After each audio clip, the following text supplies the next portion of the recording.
We start in the United States, where Donald Trump has denounced the International Criminal Court, accusing it of illegitimate and baseless actions against the US and Israel. In an executive order sanctioning the court, he said it had abused its power, for whom, we have to remember, the ICC has issued an arrest warrant for.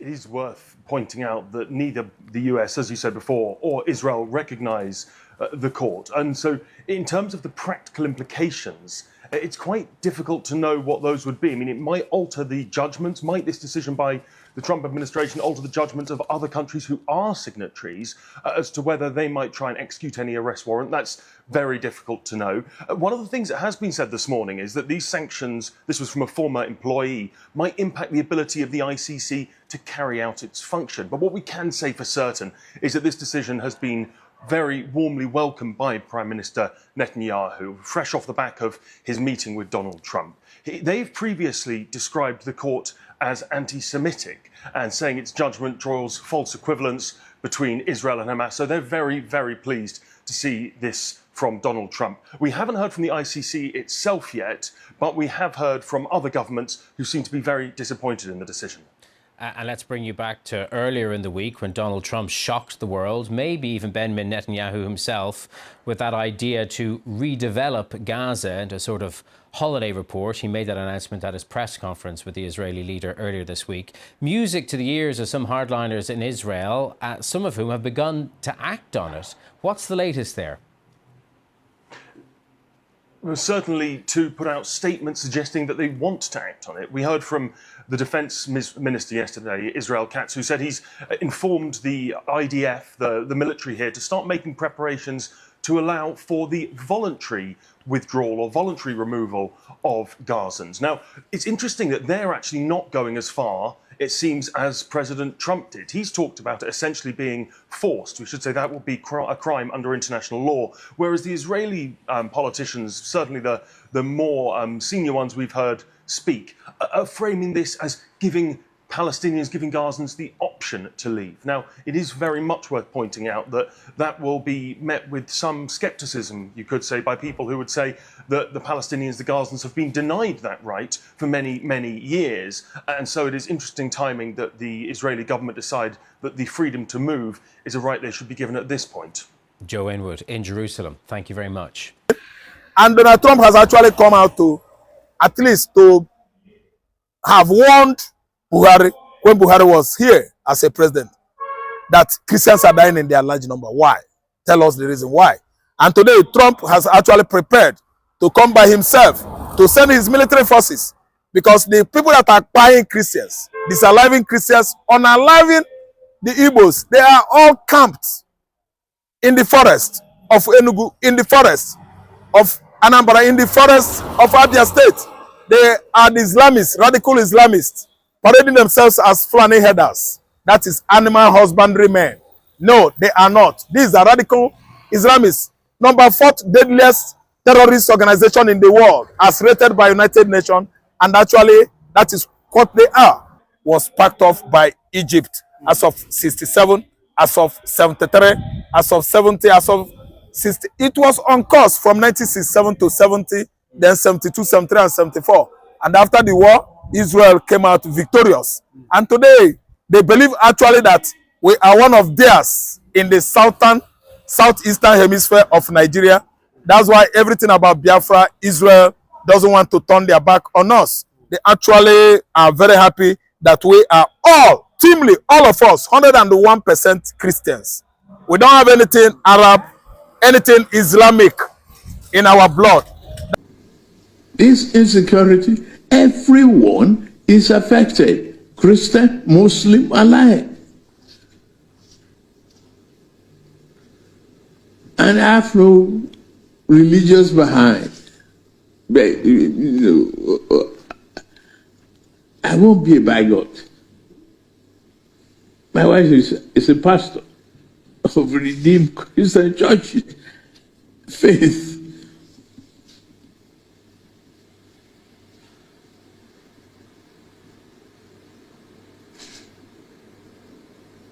But we have to think of our country as if this country must develop, must go beyond myopic beliefs, must stand beyond religious bigotry.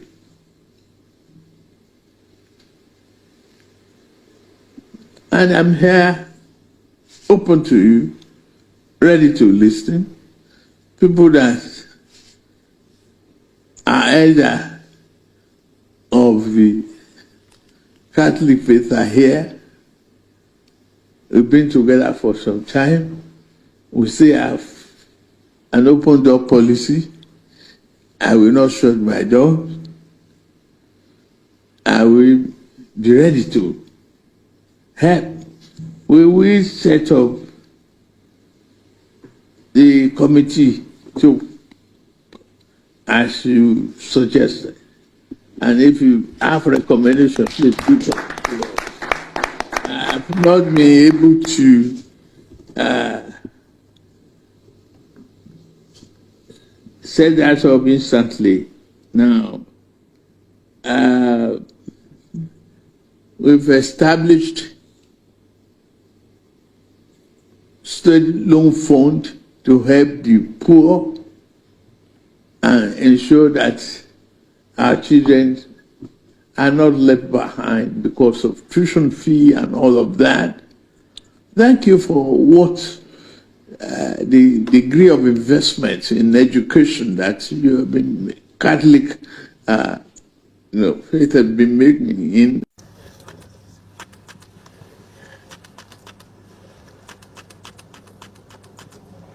Thank you very much.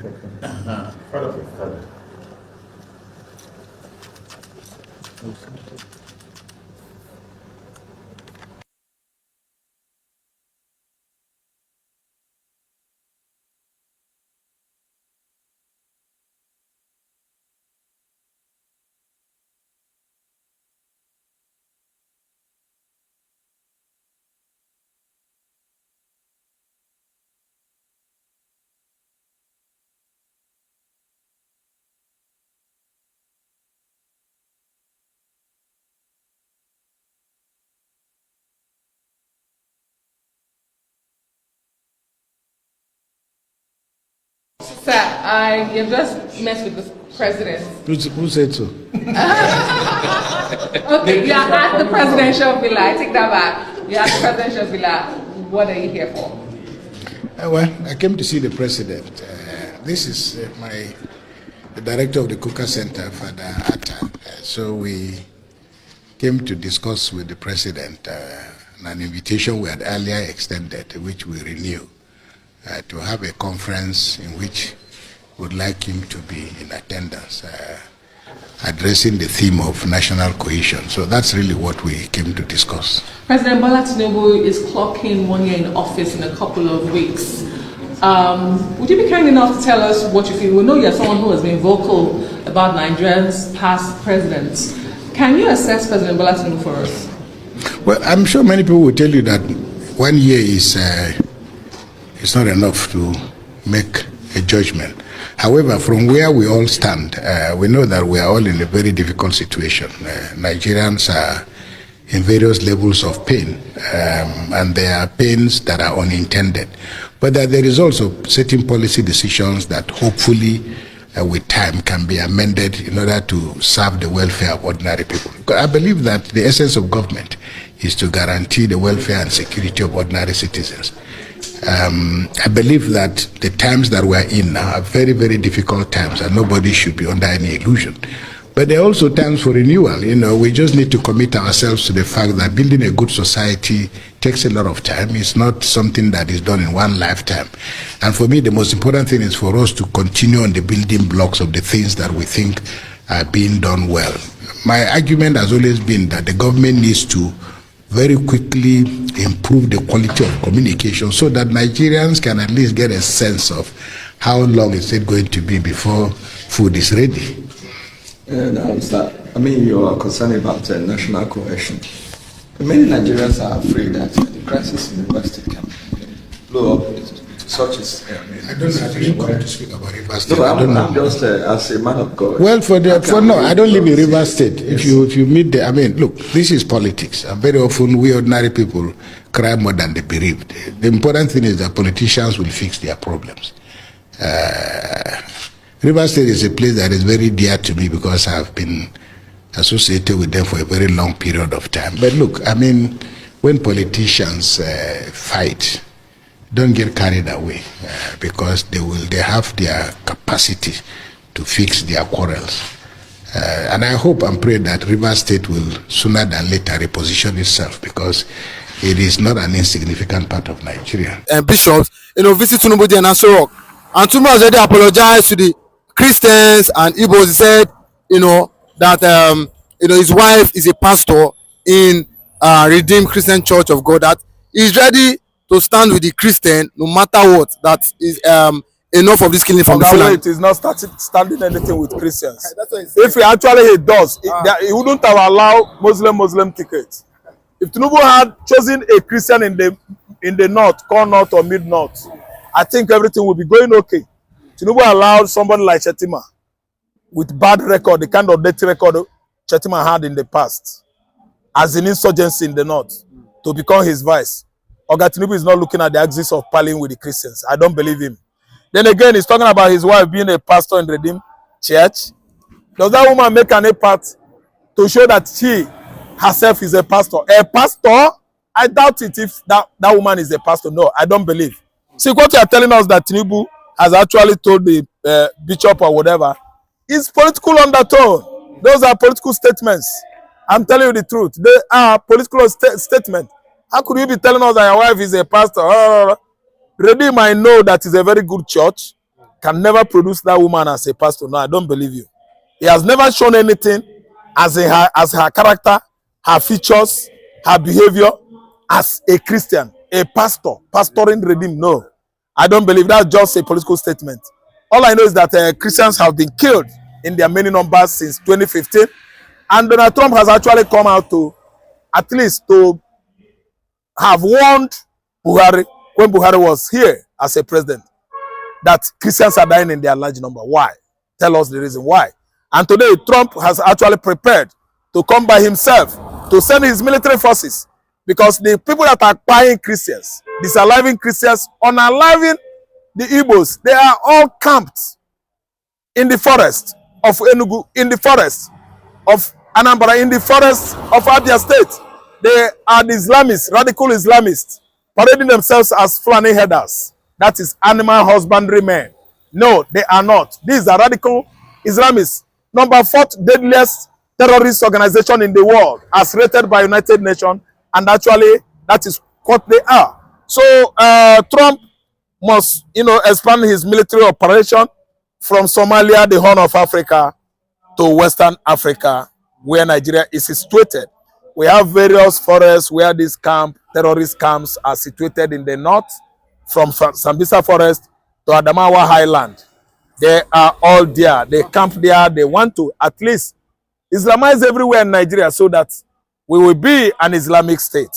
I'm telling you that this current administration is not doing anything about the Islamic process. That's the Islamization process going on, as in curbing it. No, the administration is not doing anything about it. And Nigerians are dying in their large number. I'm not trying to pinpoint that, at least to make my point on bad governance that actually brought excruciating economic, condition in this country. No, we are talking about insurgency, insecurity, orchestrated by Boko Haram, Lakrua, headers, and Islamist bandits.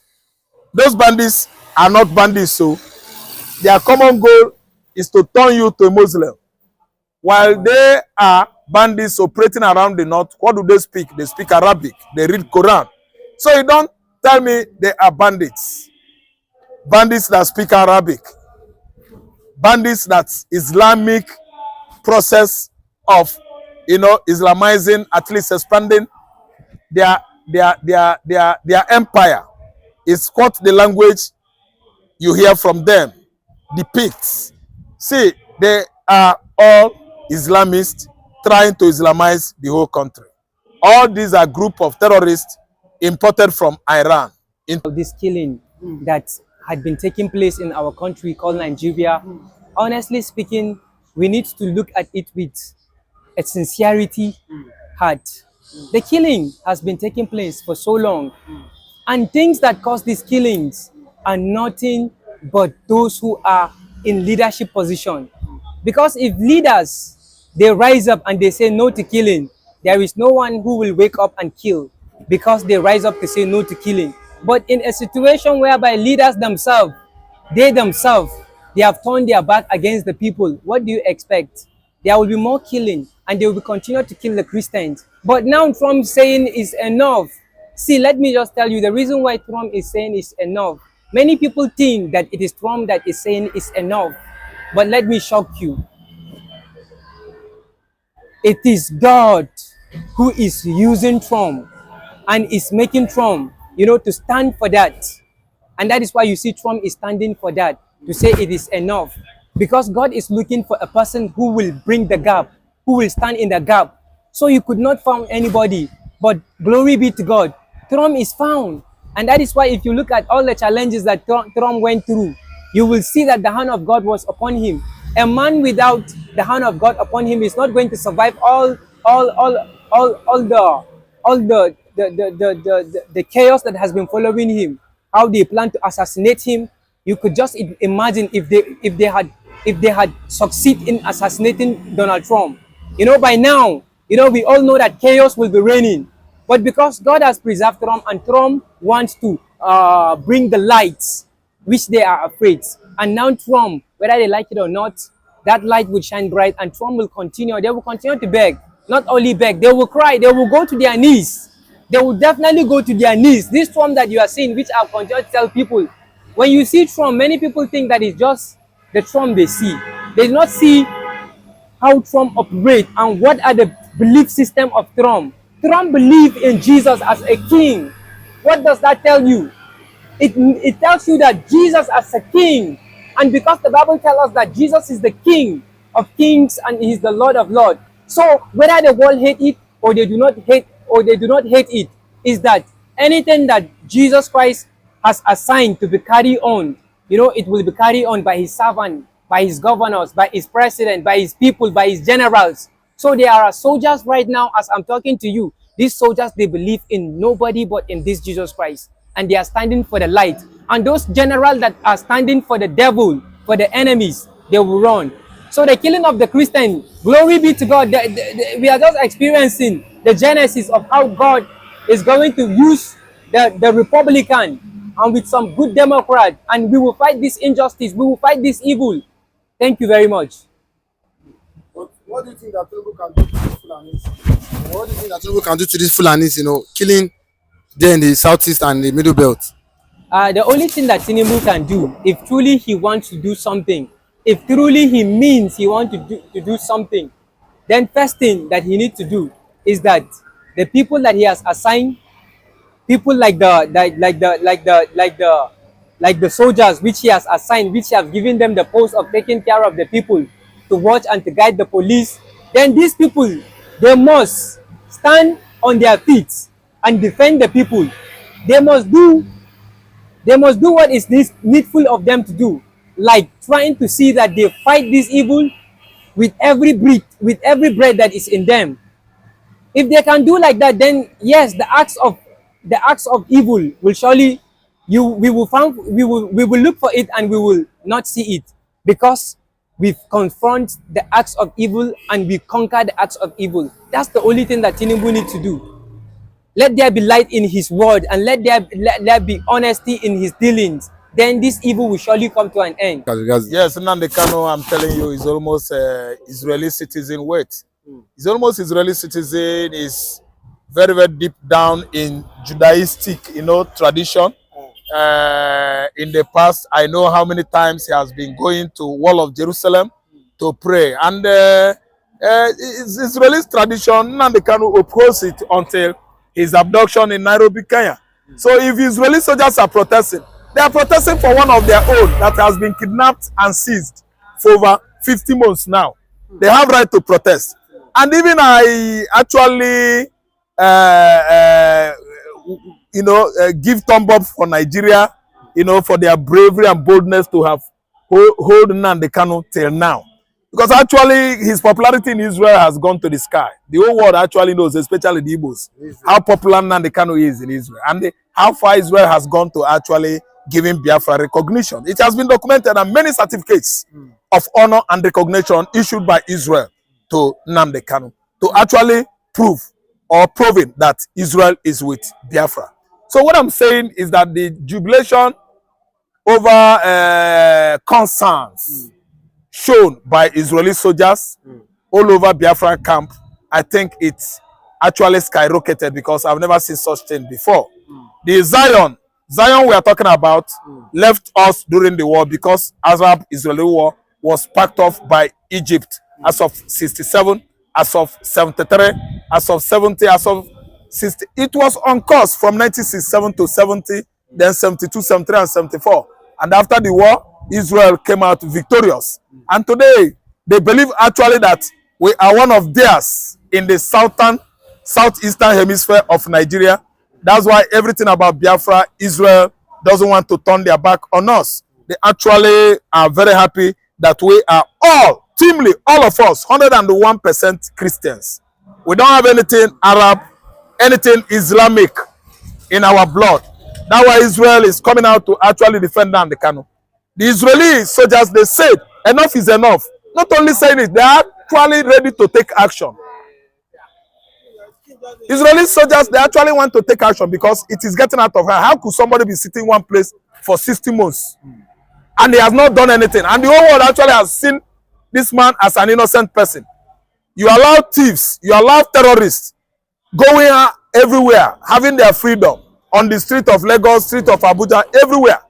But somebody that is free, honest, a truthful man, because simply he said the truth, you arrested him and incarcerate him now, getting to 60 months. The Fulani that are killing, buying people from one farmland to the other, one state to another, all over North and Mid-Belt. The Fulanis are having field day, still attacking communities. Various localities in Nigeria are subjected to Fulani incursion, monthly basis, weekly basis. The other day, they attacked Ondo State, as if that was not enough. You should remember that earlier on, Enugu State were subjected to what? Fulani incursion. They killed many women, men, you know, and they are all Christians. That's why one of the Biafran, you know, let me say, functionaries, government functionaries, at least went to congressmen and report to Nigeria that Tinubu is busy doing other things while Fulani are busy killing Christians across Nigeria. Many Christians were killed at Adamawa axis because Adamawa is a mid-belt state and they are largely Christians. Many Christians were killed recently at Ihamufu, Nsukka axis of Ikemu issues or local government. And they are all Christians. See, let me tell you, it has gone a long way for us to see ourselves as a nation. Because Nigeria has actually violated Igbo man, harassed Igbo man, marginalized Igbo man, and exploited Igbo man. It is the right time that Igbo now begin to go. Because we are not getting anything here. All that we see here is bring Igbo man down, buy Igbo man, march on his head, destroy his business, don't dredge the seaport, don't make the airports over the international airports. All these are bringing Igbo man down. And they are all what? Marginalization driven. It is a weapon. Weapons they are using against Igbo man since 1970.